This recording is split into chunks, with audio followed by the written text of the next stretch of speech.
Dengue ಅಂದರೆ ಹೆದರಿಕೆ ಬೇಡ. Dengue is not dangerous. But first ಡೇಯಿಂದ ನಾವು ಇದನ್ನು ಸರಿಯಾದ ಔಷಧಿ ತೊಗೊಂಡ್ರೆ ತುಂಬ ಚೆನ್ನಾಗಿರುತ್ತೆ ಸ್ನೇಹಿತರೆ. ಡೆಂಗ್ಯೂಯಲ್ಲಿ most important thing is temperature control ಮಾಡಬೇಕು. ಆ್ಯಂಡ್ ಬಾಡಿ ಪೈನ್ ಸಿವಿಯರ್ ಆಗಿರುತ್ತೆ, ಅದನ್ನು ಕಂಟ್ರೋಲ್ ಮಾಡಬೇಕು.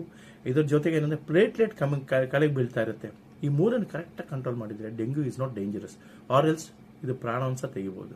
ಎಸ್ಪೆಷಲಿ ಸೀನಿಯರ್ ಸಿಟಿಸನ್ಸ್ಗೆ ತುಂಬ ರಿಸ್ಕ್ ಆಗುತ್ತೆ ಸ್ನೇಹಿತರೆ. ಇವೆಲ್ಲ ಮಾಡಲಿಕ್ಕೆ ಉತ್ತಮವಾದ ಔಷಧಿ ಅಂದರೆ ಸೇಫೆಸ್ಟ್, ಯಾವ ಡೆಂಗ್ಯೂ ಇಲ್ಲದೋ ಹೋದ್ರೂ ಇದ್ರೂ ತಗೊಳ್ಬೇಕಾದದ್ದು ಶೀತ, ಕೆಮ್ಮು, ನೆಗಡಿ, ಜ್ವರ, ಟೈಫಾಯ್ಡ್, ಮಲೇರಿಯಾ ಇಲ್ಲದ್ರೆ ಇಂಥ ಯಾವುದೇ ಒಂದು ಇನ್ಫೆಕ್ಷನ್, ಆಂಟಿಬ್ಯಾಕ್ಟೀರಿಯಲ್ ಆಂಟಿವೈರಲ್ ಇನ್ಫೆಕ್ಷನ್ ಬಂದರೆ ನಾನು ನೋಡಿದ ಅತ್ಯಂತ ಬೆಸ್ಟ್ ಮೆಡಿಸಿನ್ ನಿಮ್ಗೆ ಹೇಳ್ತೇನೆ ಸ್ನೇಹಿತರೆ. ಕೇವಲ 280 ರೂಪಾಯಿ.